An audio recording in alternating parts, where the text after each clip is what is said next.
Some pilots were never meant to be legends. Richard Bong, America's deadliest ace, vanished from the Pacific skies only to face a new frontier, the jet age. His P-38s, once a lethal extension of his body, were replaced by the P-80 Shooting Star, a screaming, unknown machine.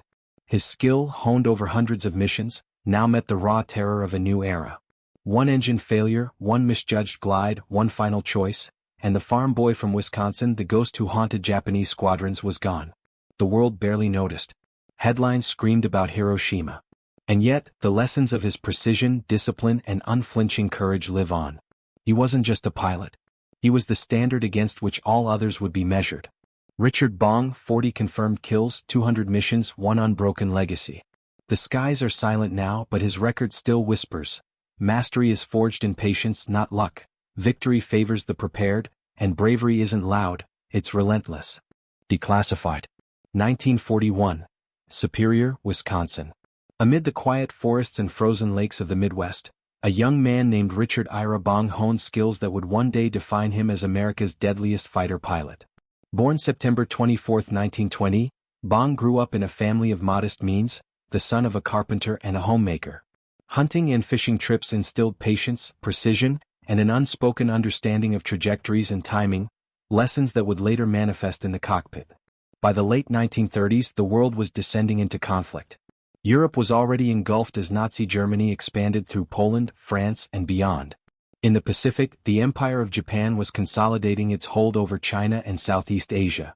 The United States, still officially neutral, watched cautiously as war approached its shores. In this climate, the young Bong felt a quiet but persistent call to serve. Aviation had fascinated him from childhood, and in 1941 he enlisted in the Army Air Force's Aviation Cadet Program. Bong quickly distinguished himself during flight training. Instructors noted an intuitive understanding of aircraft control that bordered on instinct. He didn't merely respond to the controls, he anticipated their behavior, often performing maneuvers that instructors considered advanced for a cadet. His precision with deflection shooting and aerial navigation was exceptional. At Hamilton Field, California, Bong encountered the P-38 Lightning, a twin-engine fighter that represented cutting-edge American technology.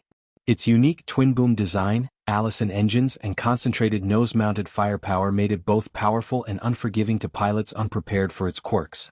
Early incidents demonstrated Bong's daring.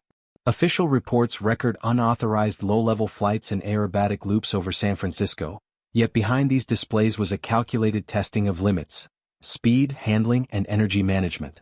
General George Kenney, commanding the 5th Air Force, recognized both the audacity and the potential.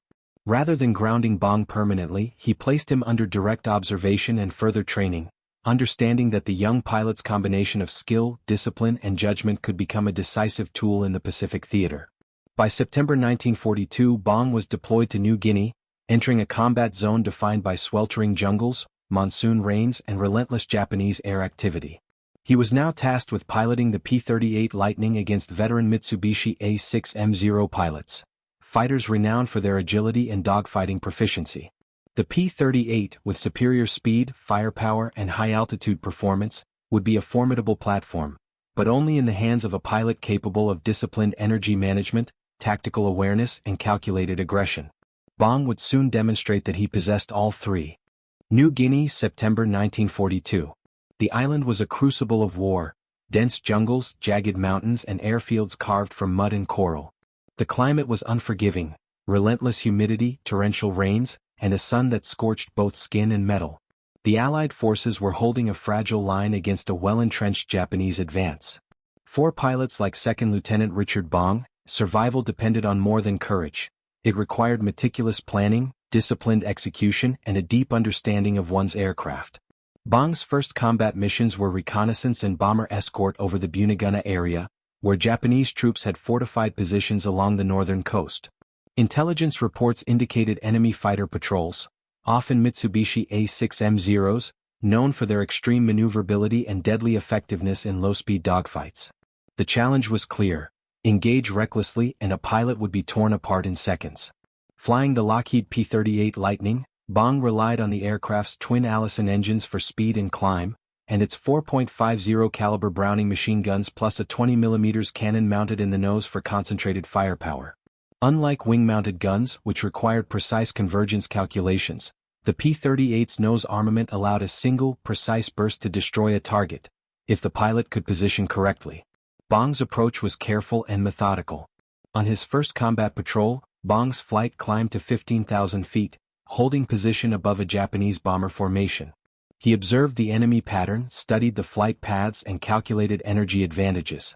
Patience was essential.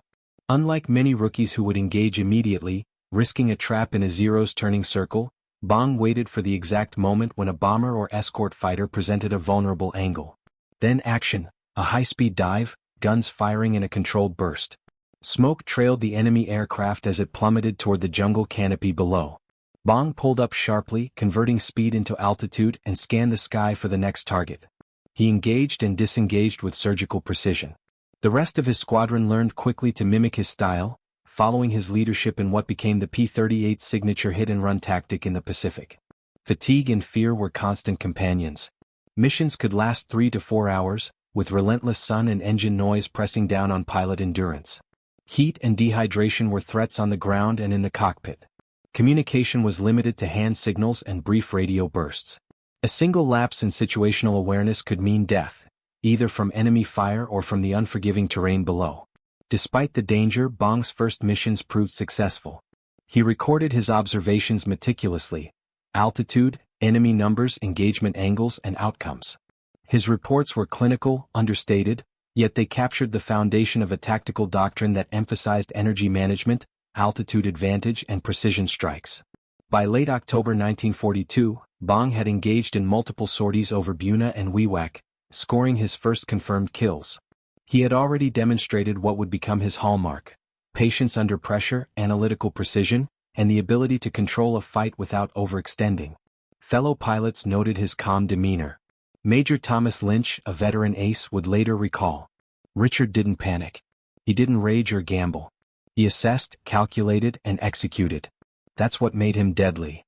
These early missions were the proving ground for a strategy that would define the remainder of his combat career: the vertical war. Bong avoided turning battles with zeros, using altitude and dive speed to dictate every engagement. He relied on the P-38's raw power to strike with overwhelming force, then disengage before the enemy could react. It was a simple, disciplined formula, but one that required flawless execution.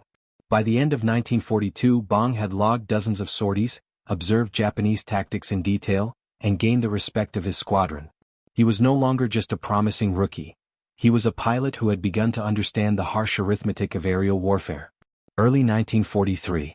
The dense jungles of New Guinea had become a proving ground not just for soldiers on the ground, but for the pilots who defended them from above. Richard Bong had begun to master his P-38 Lightning, a twin-engine marvel capable of speeds exceeding 400 miles per hour, its turbocharged Allison engines giving it a climb rate unmatched by any Japanese fighter. But mastery alone was not enough. The skies were unforgiving and the enemy was cunning. On a humid morning in February 1943, Bong's squadron took off from Dobodura airfield, tasked with intercepting a formation of Japanese bombers approaching Allied positions near La. Visibility was limited by thick clouds and drifting smoke from earlier strikes on enemy supply lines. Bong, now a seasoned pilot, assessed the battlefield with the eye of a tactician. He noted altitude, enemy formation, and the potential blind spots created by the sun and cloud cover. The Japanese formation consisted of 12 Mitsubishi G4M Betty bombers, escorted by 6 A6M Zeros. Most American pilots would have rushed in to engage the nimble Zeros first, but Bong employed the doctrine he had developed: strike at the heart, avoid the turn fight, and leverage the P-38's energy advantage. Climbing above the enemy formation, Bong waited. Seconds became eternity. Then he dived. The P-38 screamed through the thin air, 4.50 caliber machine guns and a 20mm cannon roaring in unison. A Betty exploded in a burst of fire and debris, falling away from the formation. He pulled up sharply, banking to climb, guns still hot, scanning for the next target. The remaining bombers broke formation, and in the confusion, the P-38's twin engines and concentrated firepower gave him a clear advantage. Bong's flight followed his lead, each pilot executing hit-and-run strikes with disciplined precision. In less than 10 minutes, 3 bombers were destroyed, 1 damaged beyond repair, and the Zeros were scattered and confused.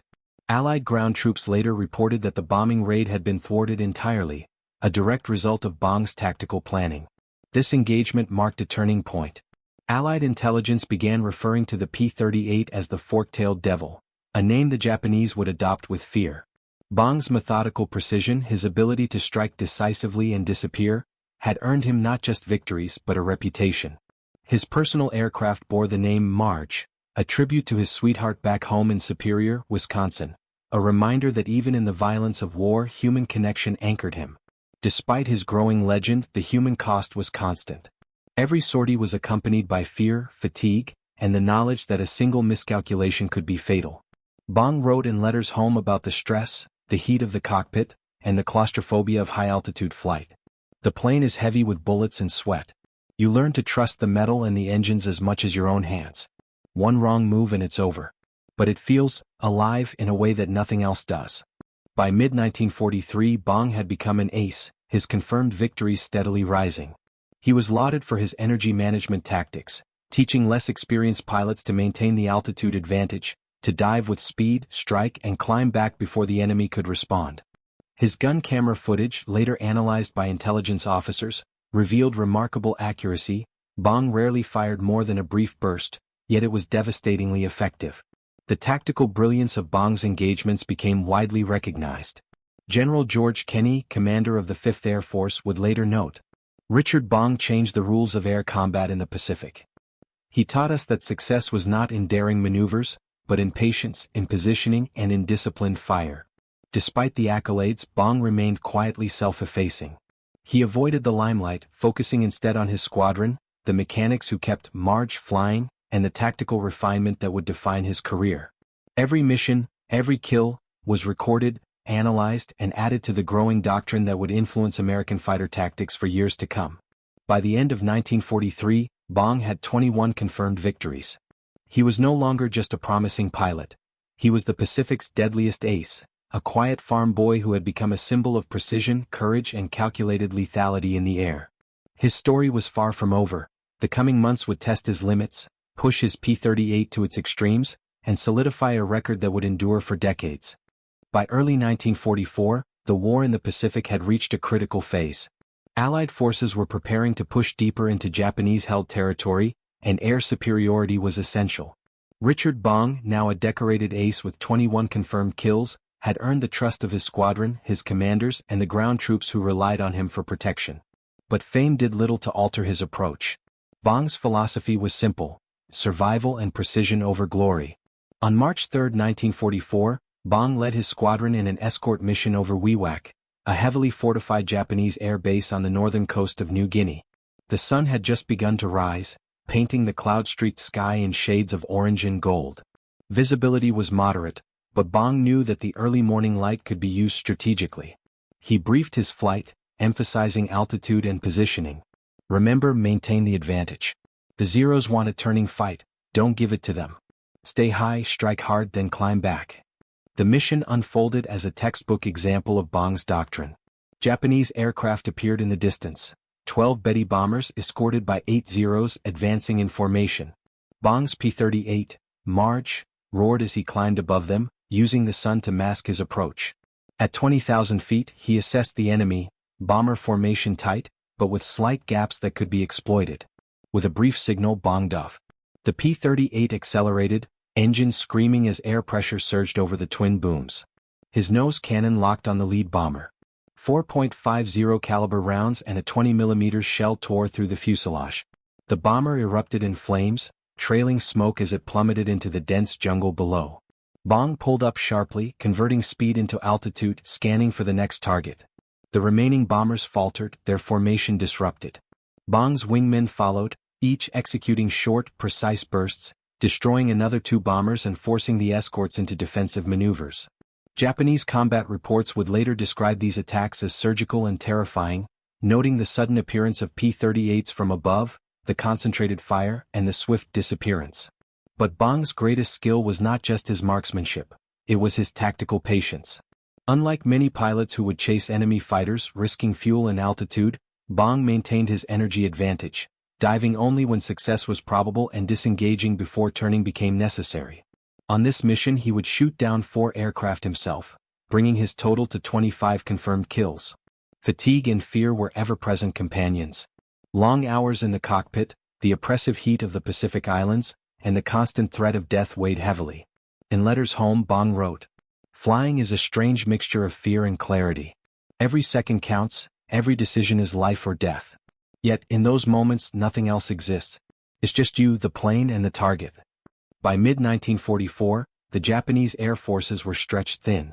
Experienced pilots were scarce, replaced by young recruits with minimal flight hours. Bong exploited this gap with ruthless efficiency. On May 12, 1944, during a strike near Hollandia, Bong led his squadron against a formation of 15 enemy aircraft. He personally shot down 3 Zeros and 1 bomber, each engagement lasting no more than seconds, yet executed with meticulous planning. His tactics were evolving. He began using coordinated head-on attacks, forcing enemy bombers and fighters into defensive postures that maximized the P-38's firepower while minimizing exposure. Allied command noted the impact immediately. Bong's actions not only destroyed enemy aircraft, but also protected Allied bombers and ground troops, reducing casualties and securing strategic positions. Intelligence officers reviewed his gun camera footage, amazed at his efficiency. A single pass often accounted for a kill. There were no prolonged chases, no wasted ammunition. Despite his growing legend, Bong remained grounded in humanity. He cared deeply for his squadron, often sharing rations, joking quietly over the radio, and making sure rookies understood the importance of discipline. Flight surgeon reports noted that Bong experienced adrenal fatigue and sleep deprivation, common among pilots flying multiple sorties daily. Yet he refused to rest unless the mission demanded it. July 1944 brought one of the most harrowing missions of Bong's career. Allied intelligence had identified a Japanese supply convoy near the port of Biak. The plan was a coordinated strike. B-24 bombers would hit the port facilities while P-38s provided cover. Bong, leading his flight of 6, climbed above the convoy under scorching sunlight. Radar was minimal, visibility relied on eyes and instinct. The Japanese, desperate to protect the convoy, dispatched 20 Zeros. Bong assessed the situation instantly, superior in numbers but scattered, the enemy formation vulnerable to disciplined attack. He signaled his flight and executed a classic vertical assault. Dive, fire, climb, repeat. In less than 15 minutes, Bong personally accounted for 5 enemy aircraft, bringing his total to 35 confirmed victories.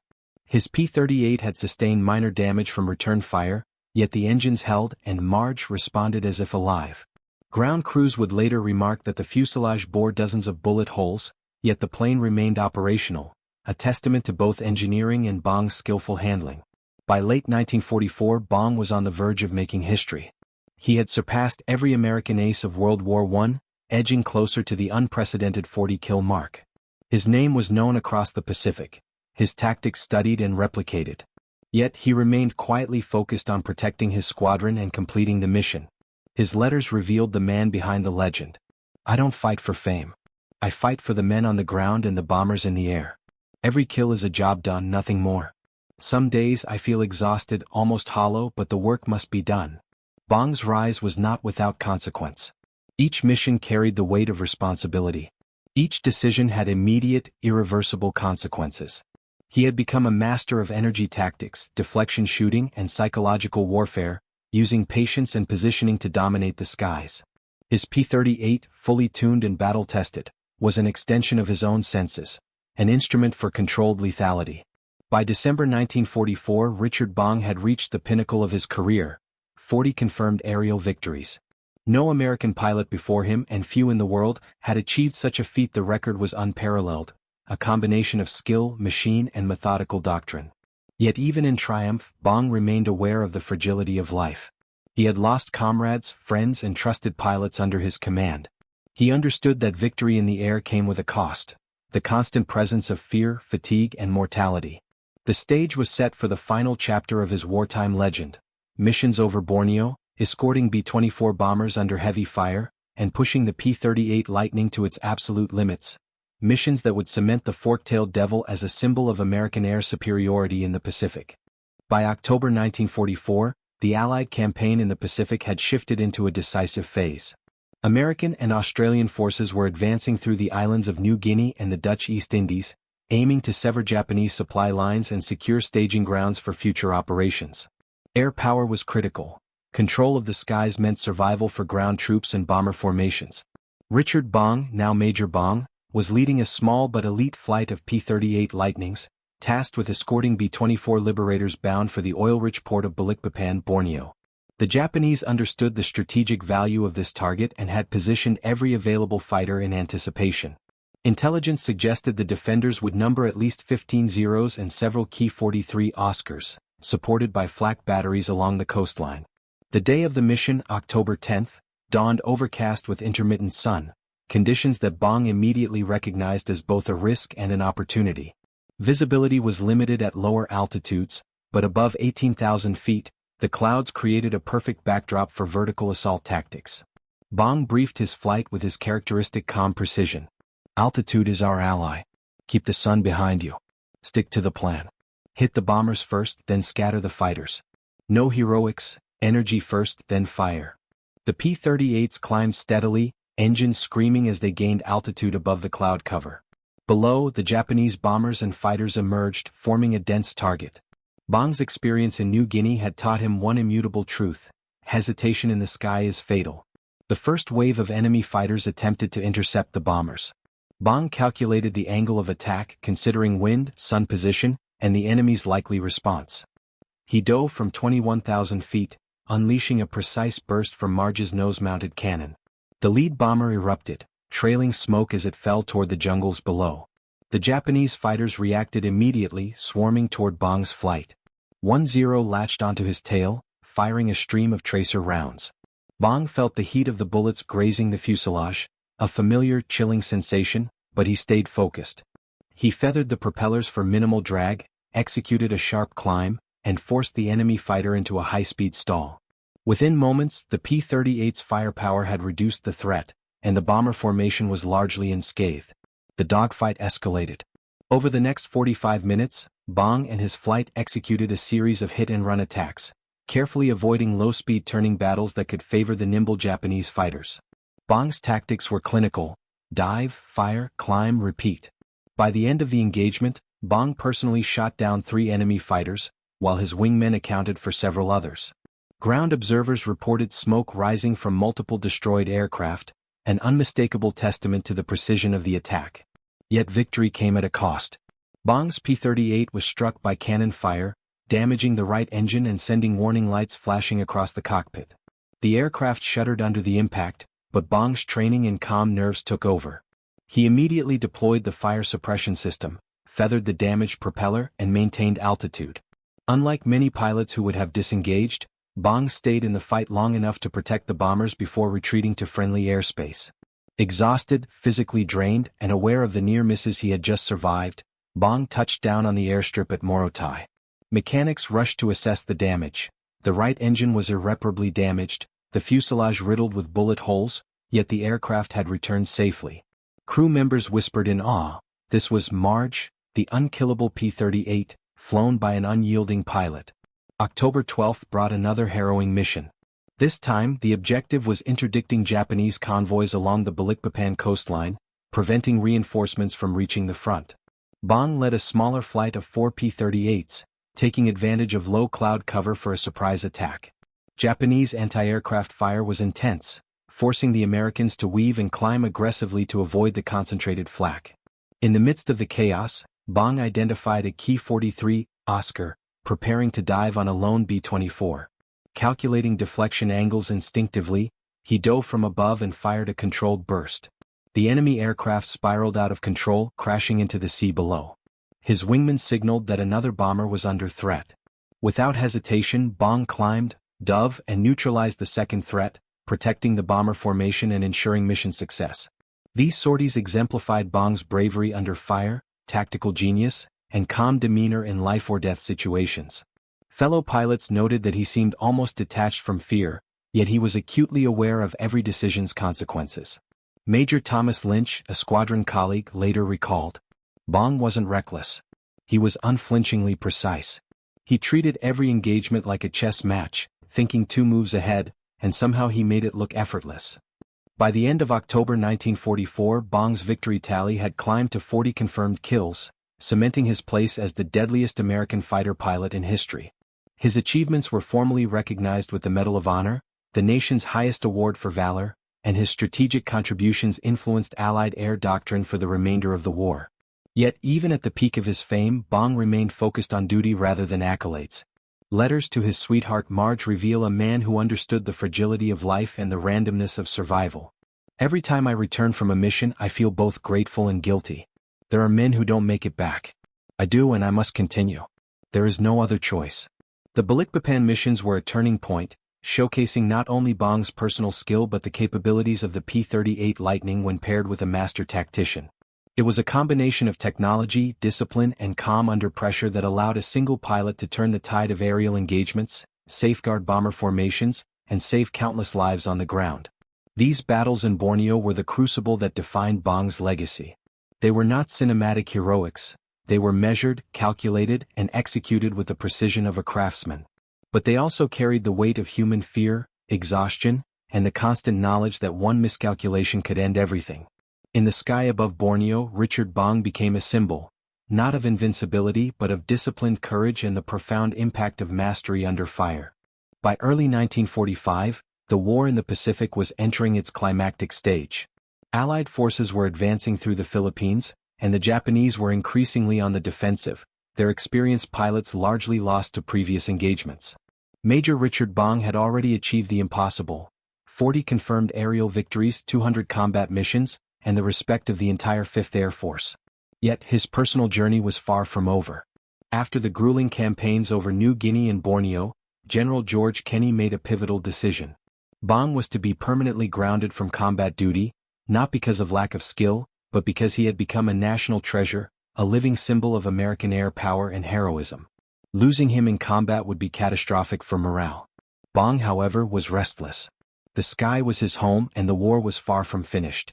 He understood the tactical value he still possessed and pressed repeatedly for active combat reassignment. The compromise arrived in early 1945.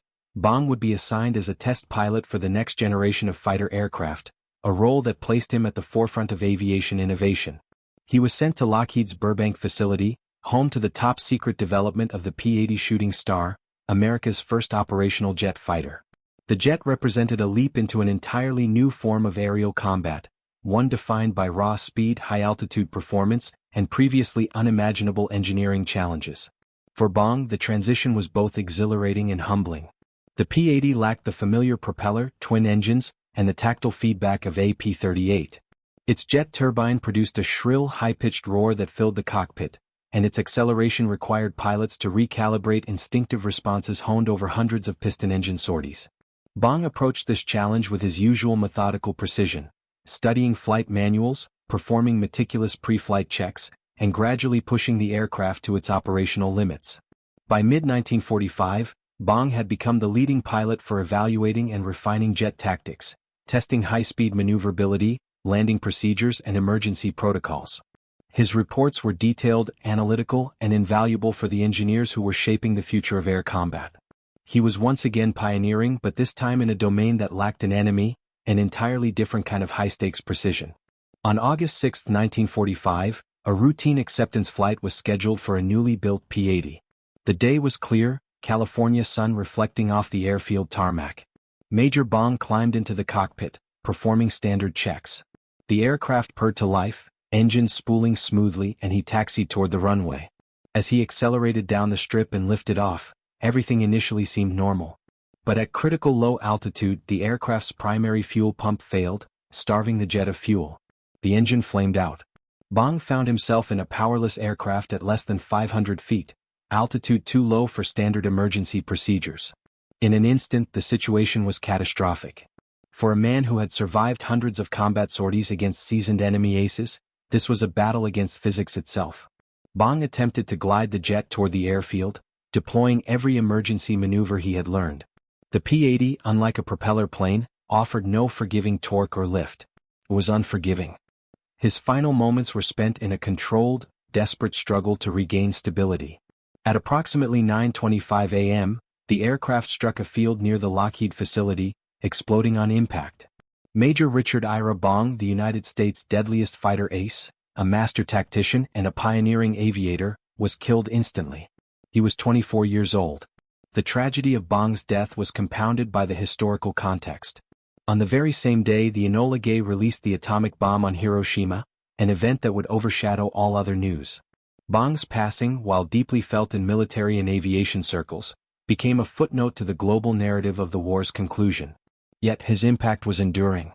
Richard Bong's legacy was measured not only in kills or missions flown but in the lives saved through tactical innovation, the bomber crews he protected, and the air combat doctrines he refined. His methodical approach, emphasizing energy management, positioning, precise fire, and disciplined disengagement, remained a cornerstone of fighter tactics well into the jet age. In Letters to Marge, he revealed the human side of his war experience, a man grappling with fear, responsibility, and the weight of survival. Each mission reminds me how fragile we all are. I do what I can to keep my men safe. The rest is beyond control. Post-war analysis by the U.S. Army Air Forces confirmed Bong's extraordinary proficiency.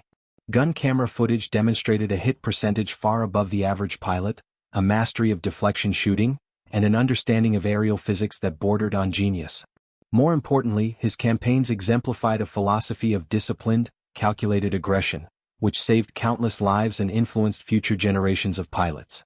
Today, Bong's achievements are preserved in museums and historical centers.